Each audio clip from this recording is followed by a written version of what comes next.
অন্যদিকে আমরা একটু নজর রাখবো ঘাটালের দিকে। ঘাটালে অবশেষে পৌঁছেছেন স্থানীয় সাংসদ দেব। বন্যার 5 দিন পর ঘাটালে গেলেন দেব। কার্যত জলের তলায় ঘাটালের একাধিক এলাকা। মাস্কট স্পিন কন্ট্রোল ল্যাবের পরীক্ষায় এটি প্রমাণিত। কেয়াসেট আলোপেক্স পেন্টা অ্যাক্টিভ নতুন চুল গজাতে সাহায্য করে, চুল পড়া বন্ধ করে। Keya Seth Alopex penta active 10 hair fall প্রবলেমের একমাত্র সলিউশন। ঘাটাল মাস্টার প্ল্যান নিয়ে মুখ খুললেন দেব। ঘাটাল মাস্টার প্ল্যান 3 মাসের মধ্যে সম্ভব নয়। মাস্টার প্ল্যান করতে গেলে গোটা ঘাটাল নদীতে পরিণত হবে, তাই বিকল্প ব্যবস্থার চেষ্টা চলছে। যদিও ডিভিসির জল ছাড়ে নিয়ে মুখ্যমন্ত্রীর সঙ্গে একমত নন দেব। ঘাটালে বন্যা পরিস্থিতি, তার মাঝে পৌঁছলেন স্থানীয় সাংসদ দেব। টান নেওয়ার জন্য মানুষের আকুতি, মানুষজন হাত বাড়াচ্ছেন শুধুমাত্র টান সংগ্রহ করবার জন্য। যে কঠিন পরিস্থিতির মধ্য দিয়ে রয়েছেন সেখানকার বাসিন্দারা, আর সেখানেই পৌঁছেছেন সাংসদ দেব। তবে 5 দিন পর নিজের সংসদীয় এলাকায় পৌঁছেছেন সাংসদ দেব। মানুষের পাশে থাকার বার্তাও দিয়েছেন। তবে সেখানের মানুষজনের আকুতি একবার শুনুন।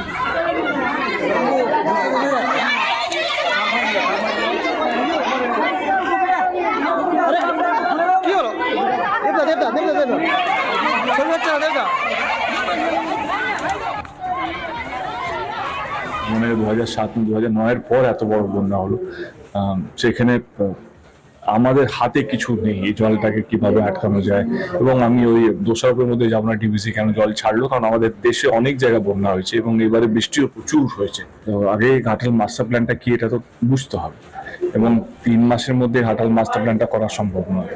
ঘাটাল মাস্টার প্ল্যানটা মানসিং কমিটি যখন 1959-এ যখন প্ল্যানটা করেছিল, তখন ঘাটাল মাস্টার প্ল্যানের মধ্যে ছিল কি নদীগুলো বড় করা। সেই নদীগুলো যখন এত কি বলবো পপুলেশন ছিল না, এত নদীর পাশে এত বড় শহর ছিল না, তখন একটা ছোট্ট শহর ছিল এবং ছড়িয়ে শহর ছিল। তখন ছিল কি এই নদীগুলো বড় করা হবে, চওড়া করা হবে এবং অনেকগুলো নদীকে কানেক্ট করতে হবে। কিন্তু আজকে সেই মাস্টার প্ল্যানটা করতে গেলে ঘাটালে অর্ধেক শহরটা নদী করতে হবে। মানে নদীর পাশে দেখতেই পাচ্ছ কি বড় বড় বিল্ডিং, বাজার, স্কুল, হসপিটাল তৈরি হয়ে আছে। তো তখন তো এই প্ল্যানটা সেরকম ভাবে এক্সিকিউট করা যাবে। তো নতুন 2009 বা 2011-তে একটা প্ল্যান বেরিয়েছিল দুটো নদীকে কানেক্ট করা, এবং যে নদীগুলো আছে সেগুলো সিল্ট জমে জমে অনেক কিছু মানে জমে জমে জল রাখার ক্যাপাসিটি কমে গেছে। তো সেই নদীগুলোকে সিঞ্চাই করে তাদের সিল্টগুলোকে কমানো এবং নতুন নদী কাটতে হবে, যেটা 4 থেকে 6 কিলোমিটার।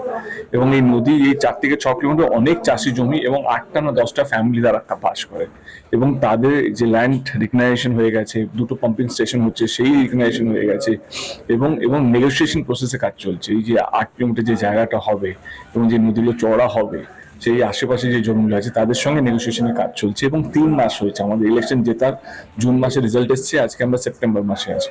এই 3 মাস 3.5 মাসের মধ্যে এত দ্রুত গতিতে আজ অব্দি কোনো কাজ হয়নি। এবং আপনাদেরকে বলে রাখি, ঘাটাল মাস্টার প্ল্যানটা 3 মাসের প্ল্যান নয়, কিন্তু এটা 4-5 বছরের বড় প্ল্যান।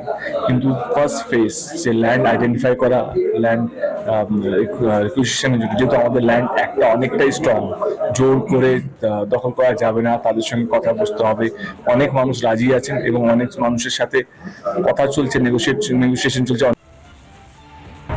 ডিভিসি জল ছাড়া নিয়ে ফের প্রধানমন্ত্রীকে চিঠি দিলেন মুখ্যমন্ত্রী মমতা বন্দ্যোপাধ্যায়। এই নিয়ে 3 নম্বর চিঠি দিলেন তিনি। প্রাইম মিনিস্টারকে এই চিঠি লিখেছেন মমতা বন্দ্যোপাধ্যায়। আলোচনার মাধ্যমে আর কোলাবোরেশন করে জল ছাড়া হয়েছে বলা হচ্ছে। মমতা বন্দ্যোপাধ্যায় বলছেন আমি ডিসএগ্রি করছি। জলশক্তি এই দপ্তরের তরফে যে দাবি করা হচ্ছে যে ডিভিসি পরিমাণ মতনই জল ছাড়ছে, সেই দাবি নস্যাৎ করে দিয়ে মুখ্যমন্ত্রী বলছেন অতিরিক্ত পরিমাণে জল ছাড়া হচ্ছে এবং যে কারণে কার্যত ভেসে যাচ্ছে পশ্চিমবাংলার বিভিন্ন জেলা।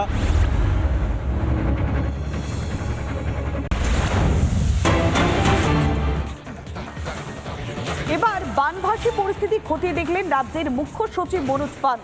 আরামবাগের হরিণখোলায় পৌঁছেছেন মনোজ পান্ত। সেই এলাকার জলমগ্ন যে পরিস্থিতি, বিভিন্ন এলাকা পুরোপুরি জলের তলায় চলে গিয়েছে, সেই জলমগ্ন এলাকায় পরিদর্শনে গিয়েছেন মনোজ পান্ত। বন্যা দুর্গতদের সঙ্গে কথা বলছেন রাজ্যের মুখ্য সচিব মনোজ পান্ত। যেভাবে আরামবাগ, খানাকুল সহ একাধিক জায়গা প্লাবিত, যেভাবে বিস্তীর্ণ এলাকার জলের তলায় সাধারণ মানুষের জনজীবন বিপর্যস্ত, সেখানেই পৌঁছে গিয়েছেন রাজ্যের মুখ্য সচিব মনোজ পান্ত। এলাকার বাসিন্দাদের সঙ্গে কথা বলছেন, পরিস্থিতি ঘুরে দেখছেন, কোন কোন জায়গায় এখনো পর্যন্ত সমস্যা রয়েছে সেগুলো কথা বলে বোঝার চেষ্টা করছেন মুখ্য সচিব মনোজ পান্ত। স্থানীয় প্রশাসনিক আধিকারিকদের সঙ্গে নিয়ে হরিণখোলা সহ আরামবাগের একাধিক এলাকায় পৌঁছে গিয়েছেন মুখ্য সচিব মনোজ পন্থ। খানাকুলের জলমগ্ন পরিস্থিতি পরিদর্শন করছেন রাজ্যের মুখ্য সচিব।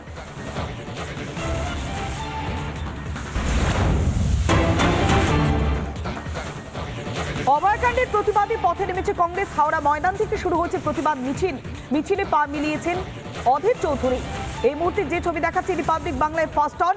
অধীর চৌধুরী পা মিলিয়েছেন, পথে নেমেছেন কংগ্রেসের কর্মী সমর্থকরা। সরাসরি যাবো, আমাদের প্রতিনিধি পিঙ্কি রয়েছে আমাদের সঙ্গে। পিঙ্কি, প্রদেশ কংগ্রেসের সভাপতির পদ থেকে অধীর রঞ্জন চৌধুরীকে সরিয়ে দেওয়া হয়েছে, তারপরেও প্রতিবাদ আন্দোলনের ঝাঁজ কি এতটুকু কমেছে?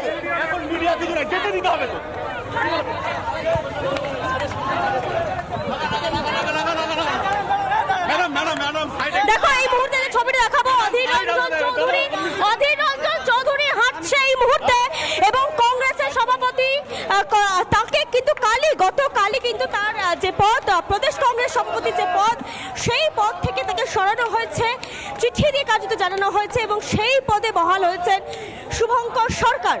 এবং আজকের অভয়ার বিচার চেয়ে মূলত রাস্তায় নেমেছেন অধীর চৌধুরী। মূলত হাওড়া ময়দান থেকে কাজীপাড়া পর্যন্ত মিছিলে হাঁটবেন তিনি। এবং এই মুহূর্তে দেখতে পাচ্ছ এই ছবিটা, এই মুহূর্তে অধীর রঞ্জন চৌধুরী নেতৃত্বে কংগ্রেসের যে মিছিল, কংগ্রেস কর্মীদের যে মিছিল, সেটা যাচ্ছে, হাতে হাওয়াই চটি নিয়ে তারা এগোচ্ছেন, এবং মূলত অভয়ের বিচার চেয়ে তারা কিন্তু আজকে রাস্তায় নেমেছেন। অন্যদিকে খুব গুরুত্বপূর্ণভাবে তুমি জানো যে অধীর রঞ্জন চৌধুরী গতকালই কিন্তু মল্লিকার্জুন খাড়গের তরফ থেকে যে চিঠি এসেছে, সেখানে স্পষ্ট বলা হয়েছে প্রদেশ কংগ্রেস সভাপতির যে পদ, সেই পদ থেকে তাকে সরানো হয়েছে। আজকের আমরা কথা বলার চেষ্টা করেছিলাম। অধীর রঞ্জন চৌধুরীকে সরিয়ে দেওয়া হয়েছে প্রদেশ কংগ্রেসের সভাপতির পদ থেকে, তারপরেও কংগ্রেসের কর্মী সমর্থকদেরকে সঙ্গে নিয়ে একইভাবে একই উদ্দীপনায় পথে নেমেছেন অধীর চৌধুরী। অভয়ার বিচার, রাজনীতি উপায় না অন্তরায়? রাজনীতি অন্তরায় নয়, ভুল রাজনীতি অন্তরায়, এটা আমরা ব্যর্থভাবে বলতে পারি। মমতা বন্দ্যোপাধ্যায় চাইলে এই আন্দোলনটাকে হয়তো 1 ঘন্টায় ভেঙে দিতে পারতেন, যদি এই আন্দোলনে একটা রাজনৈতিক রং লেগে যেত। রাজনৈতিক দলগুলোকে অস্বীকার করে শত্রু ভেবে কিন্তু জনজাগরণ ঘটানো যায় না। এখানে দুটো দল আসলে লড়াই করছে, একটা মানুষের দল আর একটা যারা পশ্চিমবঙ্গে প্রশাসন চালাচ্ছে তাদের দল। আমার ধারণা ডাক্তাররা যে চোখ ফুটিয়ে দিয়েছেন আমাদের এখানে, সেই চোখে ভবিষ্যতের মানুষ পথ চলতে, পথ দেখতে এবং রাজনীতিকেও দেখতে শিখবেন।